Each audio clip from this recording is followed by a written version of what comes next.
Hello, my name's Serena and I'm 30 years old. I made the mistake of marrying a man with more issues than you could ever imagine. You see, I had this notion that love could conquer all, that I could fix him and make him see his worth. Oh, how wrong I was. Love may be powerful, but it can't teach someone how to love themselves. My ex, let's call him Rob, had an unhealthy obsession with pleasing his parents. And I'm not talking about your typical desire for parental approval.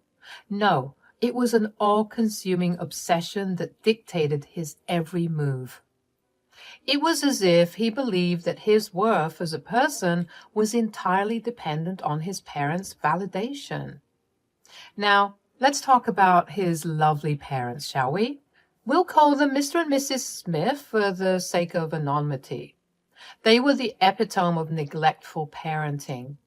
They rarely showed any genuine interest in their son's well-being, leaving him constantly starved for their attention and approval. It was a heartbreaking sight to witness, but I soon realized that I couldn't fill the void that his parents had left behind. To make matters worse, Rob had a nasty habit of squandering our hard-earned savings at his parents' whims. Can you believe it? I'm talking about extravagant gifts, lavish vacations, and all sorts of unnecessary expenses. It was like money was pouring through our fingers straight into the pockets of Mr. and Mrs. Smith. Naturally, this financial irresponsibility became a major point of contention between us. We would argue endlessly about his reckless spending and his inability to prioritize our future. It felt as though I was constantly battling against his parents' influence, and it took a toll on our marriage. But here's the thing, despite the chaos and the endless arguments, I never stopped caring for Rob. I wanted him to break free from the shackles of his parents' expectations and find happiness within himself. However, it became clear that my love alone couldn't save him from the clutches of their toxic influence. Oh, hold tight, folks, because things are about to get even more intense in this roller coaster of a tale. So, one day, Rob approaches me with an air of seriousness, claiming that he has something important to tell me. Now, I'm no stranger to his antics, but little did I know that this conversation would lead to our worst fight yet. Serena, I need to talk to you about something important. All right, what is it? You know my parents are retiring, right? Well, I want to surprise them with a luxury trip. It's going to be quite expensive. That's fine as long as you're using your own money. I can't bear another argument about our savings. I can't afford it on my own. I need to use our savings for this trip. Rob, if you can't afford it, then maybe it's not a good idea to spend so much. Then he snapped at me. You don't understand, Serena. I love my parents and I'd do anything for them, even go above and beyond. Love shouldn't be measured by lavish expenditures. It's about being there for each other, supporting one another. But this trip is important to them. I want to make them happy. And I want us to be financially stable. Using all our savings for a trip is not responsible. You don't get it. This is something I feel compelled to do. I want to give my parents the world. Rob, we can show love and support without sacrificing our financial security. We need to find a reasonable solution. But I thought you'd understand. They mean the world to me. And you mean the world to me too, but we can't ignore practicality. We need to find a balance. You're just being selfish. I can't believe you won't support me in this. It's not about being selfish, Rob. It's about being responsible and planning for our future. How much will this cost anyways? I need all of it. My jaw dropped. I couldn't believe what I was hearing. This man had the audacity to ask me if I was willing to use all of our savings? He must have lost it. All of our life savings, Rob? Are you sick? Wow, Serena, I didn't think you'd be this heartless. You think money grows on trees? What makes you think that you can say crap like that and be so nonchalant about it? Well, I was planning on getting the money back. Oh, you were going to get $70,000 back. Okay, then that works then. No problem. Really? No, Rob, not really. I was being sarcastic. It's too much, and I won't allow it. Stop treating me like I'm a child. Then stop acting like one. I thought you were the person who would understand and stand by me. I do stand by you, but not at the expense of our financial stability. We need to think this through. The argument had escalated to a point where not only our voices were raised, but also a few things decided to go airborne and smash into a million pieces. Good times, right? And then, out of the blue, Rob drops the bomb. If you can't support me on this, then I want a divorce. Oh boy, he thought I'd start begging him to stay, fighting tooth and nail for our crumbling marriage. But guess what? I didn't take the bait. Nope, not this time. Instead, I summoned all the calm and poise I could muster and shot back. Okay, Rob, if that's what you really want. The shock on his face was priceless. He expected tears and desperate pleas, but instead he got me standing my ground. I was done coddling and enabling this man. If he wanted to squander his resources, then he was more than welcome to. I didn't hold back. Oh, no. I laid it all out on the table. I told him it was time for him to realize that his attempts to win his parents' approval were about as effective as using an umbrella in a hurricane. Pointless, my friend. He tried to argue, but I shut him down with a simple gesture, raising my hand as if to say, "Hold up, buddy." I told him I was tired. Tired of fighting for a love that was based on unrealistic expectations and the constant need for validation. It was time for me to take a stand. You want to spend your money impressing people who couldn't care less. Knock yourself out, buddy. But as for me, I'm done living in this cycle of disappointment and broken promises. Boom. The truth hit him like a ton of bricks. The reality of our situation sunk in, and it wasn't pretty. Our marriage had become a battleground, and it was time to wave the white flag and find our own separate paths.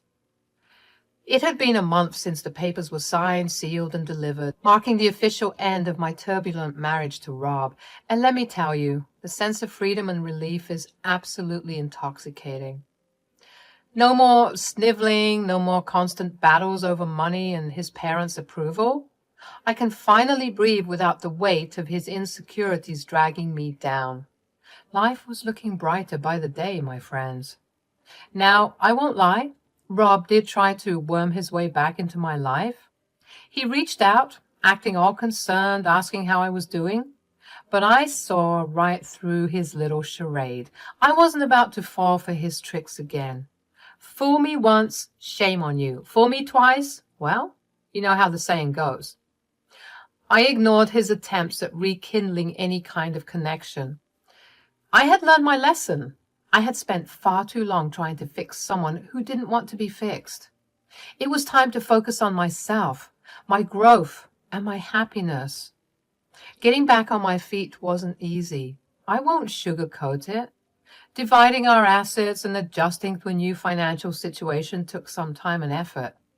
I had grown accustomed to a certain lifestyle, but hey, I'm no stranger to hard work. I rolled up my sleeves and embraced the challenge of rebuilding my life as a single woman. I discovered newfound strength and independence within myself. I started reconnecting with old friends, pursuing hobbies that had long been neglected, and exploring new passions. The world was my oyster, and I was determined to savor every moment of this newfound freedom. Sure, there were moments of doubt and loneliness, and still adjusting to this new financial situation was certainly challenging. The scars of a failed marriage don't vanish overnight. But with each passing day, I found solace in knowing that I was no longer compromising my own happiness for the sake of someone else's insecurities. My ability to move on so quickly was probably an indication that I'd been beating a dead horse for a while now. I was so surprised at how much I could accomplish without that dead weight on my shoulders. So there I was, another month later, still adjusting, but thriving nonetheless. And Rob was still bombarding me with messages. Except this time it was a bit different. He'd gone the full-blown cry me a river route, claiming he was in danger and desperately needed to meet with me. I was getting tired of him contacting me, and I wanted to put this issue to rest once and for all. So I called in the middle of one of his text rants and said, "Rob, I told you, I don't want to hear it. We're divorced, remember? It's time for us, you, to move on. Serena, please, just give me a chance to explain. I'm in serious trouble and I didn't know who else to call. I need your help." Maybe it was the fact that I hadn't heard his voice in so long, or perhaps he genuinely sounded terrified, but I relented. "Fine, but I'm not inviting you into my home. Let's meet at the cafe we used to go to. I don't want any funny business." "Thank you, Serena. I promise. I just need a listening ear. I'm desperate, and you're the only one who truly knows me." I know, my friends. You're probably thinking, "Serena, what on earth possessed you to meet up with Rob after all you've been through?" Believe me, I ask myself the same question, but sometimes even the strongest of us have moments of weakness, and I let curiosity and the lingering flicker of care get the best of me. Who was I kidding? I couldn't resist his desperate plea for help.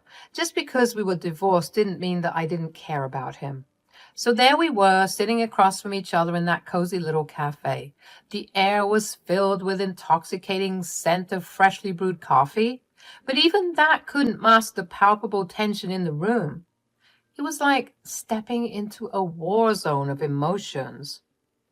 I couldn't help but observe Rob's face as he sat there, anxiety riddling with his features. It was almost comical how he tried to convey his distress through those puppy dog eyes, but I wasn't falling for it. Not this time. I leaned back in my chair, trying to exude a sense of control.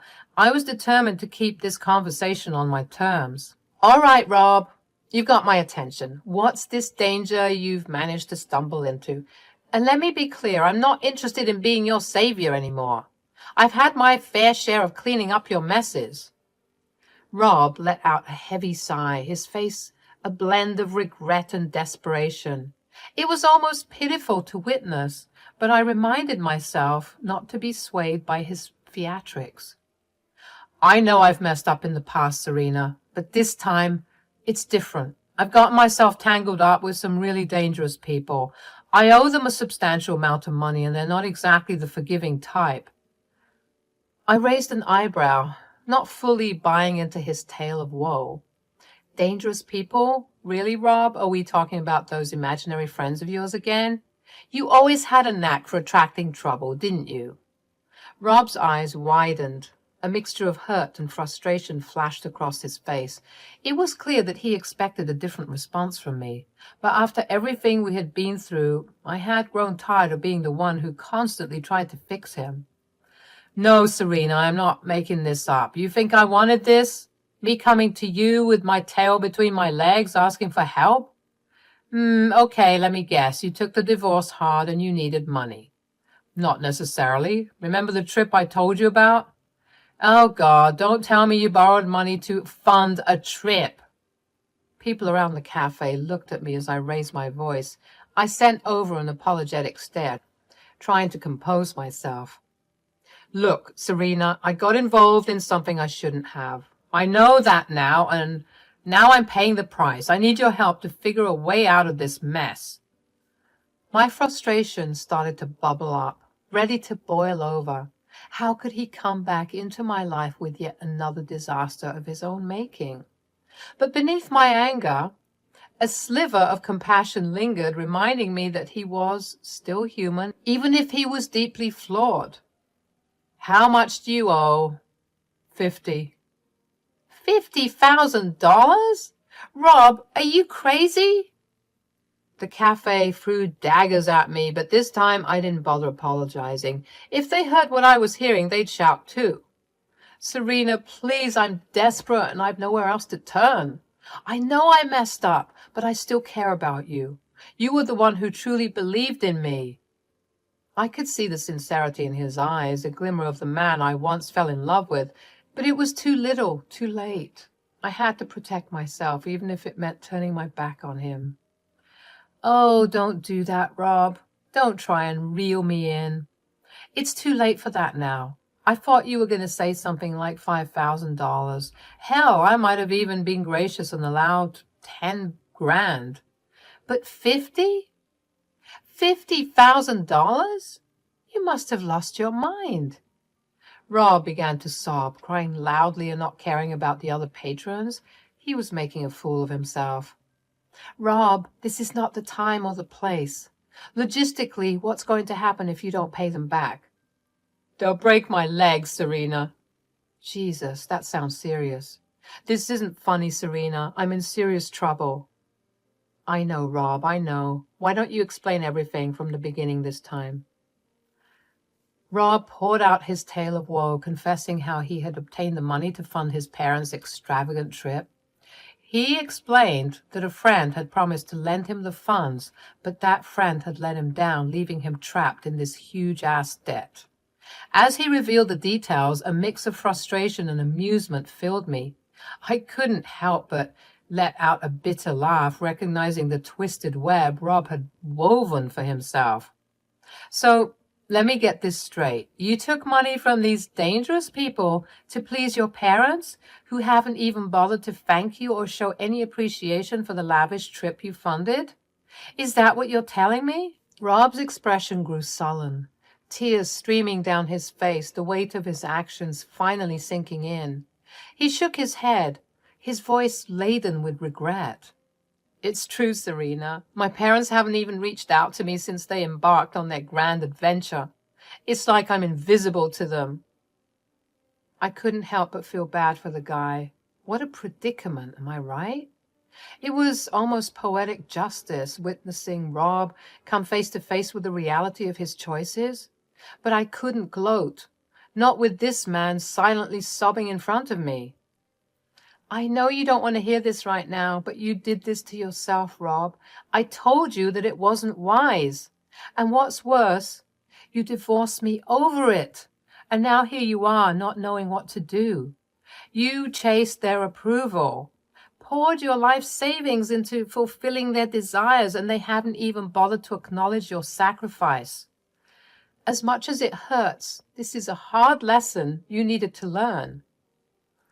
It was a bitter pill for both of us to swallow. Rob had placed his self-worth in the hands of those who were incapable of appreciating his efforts, and I had to come to terms with the fact that I couldn't save him from his missteps any longer. I was hoping that now, with his legs in danger, he would understand that I was always on his side, and that his reducing himself to just a puppet that pleased his parents led to his downfall in the end. As the reality of the situation settled upon us, silence enveloped the cafe. The weight of our shared history, of all the broken promises and shattered dreams, hung heavy in the air. At that moment, I knew it was time to walk away for good. No more second chances, no more futile attempts to mend what was irreparably broken. Rob had to face the consequences of his actions, and I had to find my own path towards happiness. I hope you find a way out of this mess, Rob. What? You're not going to help me? What the heck? No, Rob, I'm not going to help you. Why not? I don't have the funds for it. Can't you get a loan? A loan that I'd have to spend the rest of my life paying back? No, thanks. I'm not as reckless as you are. Come on, Serena, please, I'm begging you. Huh? With the way that you're acting, it's almost as if you expected me to help you. Yeah, I did. You're my ex-wife, not my mortal enemy. And you see, that's the problem right there. You think that I'm always going to be here. And that's because I always was. I was your wife. Rob, of course I was going to dig you out of your messes. But I can't keep doing that. It's not my job or responsibility. I don't owe you anything. And honestly, After all the crap you put me through, squandering our expenses for your ungrateful and toxic parents? It's because I love them, Serena, you know that. And I love myself. And so I have to do what's best for myself. And that includes protecting myself, Rob. He hung his head, finally admitting defeat and realizing that if he was going to get help, it wasn't going to come from me. Because it's free, I'm going to give you some advice. Leave the country. Pack up your life and move somewhere where they can't find you. And if you can't do that, then I don't know how else to help you. Rob just sat in silence, almost pouting like he was irritated at my refusal to help him. It's time for us to part ways. I can't keep getting caught in the storm of your life. We both deserve a chance at finding our peace. I wish you well, Rob. I mean it. If you wish me well, you'd help me out. Goodbye, Rob. I'm getting a new number. With those words, I rose from my seat, leaving Rob sitting there, his face a mosaic of emotions. It was a painful yet necessary step towards reclaiming my happiness, my sense of self.